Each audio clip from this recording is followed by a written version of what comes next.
जय माता की। आप सभी का हमारे YouTube चैनल जय माता की एक प्रार्थना में हार्दिक अभिनंदन है। आज हम श्री विष्णु महापुराण कथा की इस कड़ी में चौथे स्कंद के 10वें, 11वें और 12वें अध्याय को करेंगे। 10वें अध्याय में है ययाति का चरित्र। कथा को शुरू करने से पहले यदि आप हमारे चैनल पर अभी नए आए हैं तो कृपा करके चैनल को सब्सक्राइब कर लीजिए और घंटी जैसे दिखने वाले बटन को भी दबा लीजिए ताकि आने वाली नई वीडियो की नोटिफिकेशन आपको सबसे पहले और आसानी से मिल सके। तो शुरू करेंगे आज का 10वां अध्याय। उससे पहले प्रभु का सुमरन करेंगे। श्रीमन नारायण नारायण नारायण, भजमन नारायण नारायण नारायण, श्रीमन नारायण नारायण नारायण। जय श्री विष्णु भगवान की।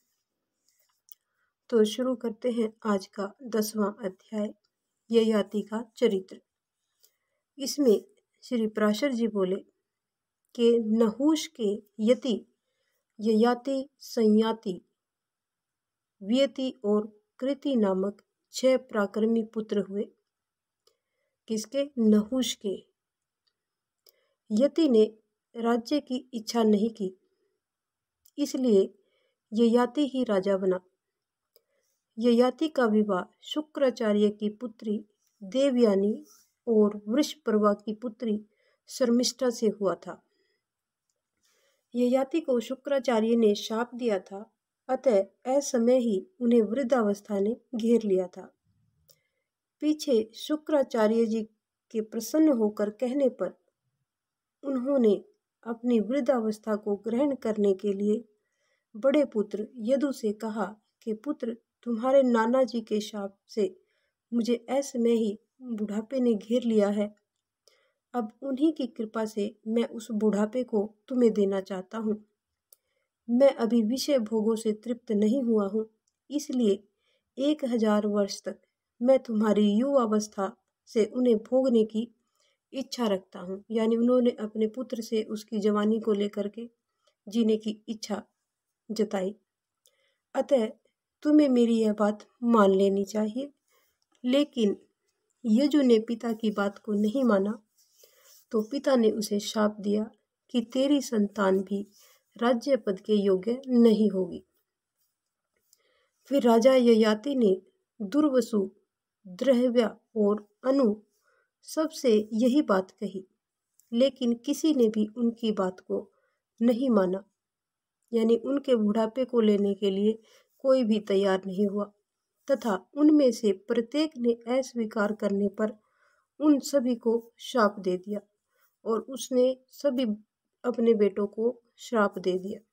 अंत में सबसे छोटे शर्मिष्ठा के पुत्र पुरु से भी यही बात कही गई, तो उसने तुरंत अपने पिता की बात को मान लिया और पुरु ने अपने पिता की वृद्धावस्था को ग्रहण करके उन्हें अपना यौवन यानी अपनी जवानी दे दी।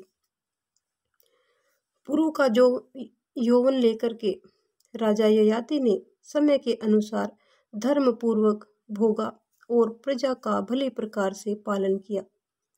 फिर विश्वाची और देवयानी के साथ विविध भोगों को भोगते हुए मैं इच्छाओं का अंत कर डालूंगा, ऐसा कहकर, ऐसा सोचकर वे प्रतिदिन भोगों के लिए तृषित रहने लगे और निरंतर भोगते रहने से उन कामनाओं को अत्यंत प्रिय मानने लगे। इसके पश्चात उन्होंने इस तरह से अपना विचार प्रकट किए। भोगों की तृष्णा उनको भोगने से कभी भी शांत नहीं होती है, बल्कि धृताहुति से अग्नि के समान वह तेजी से बढ़ती ही जाती है। समस्त पृथ्वी में जितने भी धान्य, यव, पशु और स्त्रियां हैं, वे समस्त एक मनुष्य के लिए भी संतोषजनक नहीं है। अतः तृष्णा को सर्वतः त्याग देना चाहिए। कहने का भावार्थ ये है कि हम भोगों को जितना भोगने की इच्छा रखते हैं वो उतनी ज़्यादा बढ़ती जाती है और हम उनको जितना दबाने की कोशिश करते हैं वो उतना शांत हो जाती है। जब कोई भी प्राणी किसी भी प्राणी के लिए पापमयी भावना नहीं करता, उस समय उस समदर्शी यानी एक समान देखने वाले के लिए समस्त दिशाएं सुखमय हो जाती हैं, और दुर्बुद्धि के लिए यानी जिनकी बुद्धि नहीं होती, दुर्बुद्धि के लिए जो अत्यंत दुस्तज है तथा बुढ़ापे में भी जो शिथिलता नहीं हुआ करती, बुद्धिमान ज्ञानी पुरुष उस त्याग करके सुख से परिपूर्ण हो जाता है। अवस्था के जीर्ण होने पर केश और दांत भी जीर्ण हो जाते हैं, यानी आयु के बढ़ने पर दांत और बाल भी जीर्ण हो जाते हैं, लेकिन जीवन तथा धन की आशाएं उसके जीर्ण होने पर भी जीर्ण नहीं होती। विषयों में आसक्त रहते हुए मुझे 1000 वर्ष व्यतीत हो गए, तब भी प्रतिदिन उनमें मेरी कामना रहती है। अतः अब मैं इसको त्याग करके अपने मन को प्रभु श्री हरि विष्णु जी में ही स्थिर करके वन में जाकर रहूंगा। श्री पराशर जी बोले कि फिर राजा ययाति ने पुरु से अपनी बुढ़ापा लेकर उसका यौवन उसे वापस दे दिया और उसे राजपाट सौंपकर वन में चले गए। उन्होंने दक्षिण पूर्व दिशा में दुर्वसु को, पश्चिम में दुहु को, दुहाम को, दक्षिण में यदु को और उत्तर में अनु को तथा पूर्व को संपूर्ण भूमंडल का राज्य देकर स्वयं वन को प्रस्थान कर गए। तो ये था हमारा आज का 10वां अध्याय। अब हम शुरू करेंगे 11वां अध्याय। यदि आप अभी तक आपने हमारी वीडियो को लाइक नहीं किया है तो लाइक कर दीजिए, और चैनल को अगर सब्सक्राइब नहीं किया है तो चैनल को सब्सक्राइब कर लीजिए और घंटी जैसे बटन को भी दबा लीजिए, ताकि आने वाली नई वीडियो की नोटिफिकेशन आपको सबसे पहले मिल सके। तो शुरू करते हैं 11वां अध्याय। 11वें अध्याय में है यदु वंश का वर्णन, सहस्त्रार्जुन का चरित्र और उसके चरित्र का वर्णन। इसमें श्री पराशर जी बोले कि अब मैं तुम्हें ययाति के पहले पुत्र यदु के वंश का वर्णन सुनाता हूँ, जिसमें प्रभु श्री हरि विष्णु जी अंशावतार लिया था। भगवान विष्णु ने इसमें अंशावतार लिया था। इस विषय में एक कथा प्रसिद्ध है जो इस प्रकार है, जिसमें श्री कृष्ण नामक निराकार पर ब्रह्मा ने अवतार लिया था। उस यदुवंशी का सच्चे मन से जो भी मनुष्य श्रवण करता है उसके संपूर्ण पाप नष्ट हो जाते हैं। यदु के सहस्त्राजित, कोष्ठ, नल और नहुष नामक 4 पुत्र हुए। सहस्त्रजित के शतजित नामक पुत्र उत्पन्न हुआ और शतजित के है और वेणुहय नामक 3 पुत्र हुए।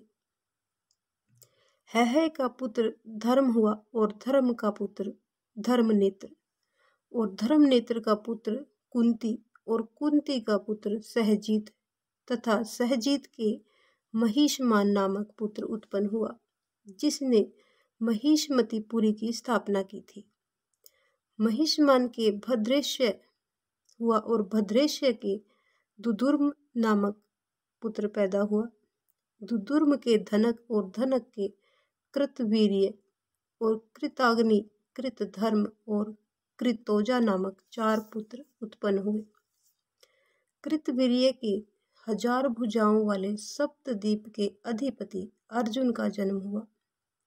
सहस्त्रार्जुन ने अत्रि कुल में उत्पन्न होकर भगवत अंश रूप श्री दत्तात्रेय जी की उपासना करके 1000 भुजाएं, अधर्माचरण का निवारण, स्वधर्म का सेवन, युद्ध के द्वारा समस्त पृथ्वी मंडल की विजय, धर्म पूर्वक प्रजा का पालन, शत्रुओं से अपराजय तथा त्रिलोक प्रसिद्ध पुरुष से मृत्यु, इस प्रकार के अनेक वरदान मांगे और वो वरदान उन्हें प्राप्त भी हुए।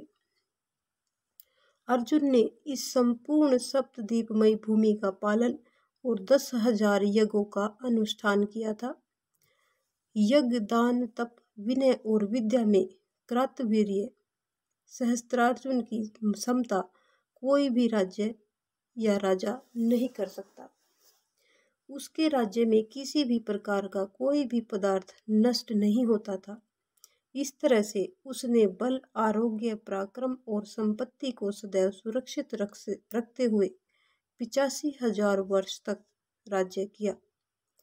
एक दिन जब वह अतिशय मदपान से व्याकुल हुआ, नर्मदा नामक नदी में जल क्रीड़ा कर रहा था, तो उसकी राजधानी महिष्मतिपुरी पर विजय प्राप्त करने के लिए आए हुए समस्त देव दानव गंधर्व और राजाओं के विजय मत से उन्मत्त रावण ने आक्रमण कर दिया। तब उसने उस समय अचानक ही रावण को पशु की तरह से बांधकर अपने नगर में एक निर्जन और सुनसान स्थान पर रख दिया। इस सहस्त्रार्जुन का 85,000 वर्ष व्यतीत हो जाने पर भगवान नारायण के अंश अवतार परशुराम जी ने संहार किया था। इसके 100 पुत्रों में से शूर, शूरसेन, वृषसेन, मधु और जयध्वज ये 5 प्रधान थे। जयध्वज का पुत्र तालजंग हुआ और तालजंग के 100 पुत्र हुए। इनमें सबसे बड़ा वितिहोत्र तथा दूसरा भरत था। भरत के वृष और वृष के मुध और मधु के वृष्णि आदि 100 पुत्रों ने जन्म लिया। यानी भरत का पुत्र वृष हुआ और वृष का पुत्र मधु हुआ और मधु के वृष्णि आदि 100 पुत्रों ने जन्म लिया।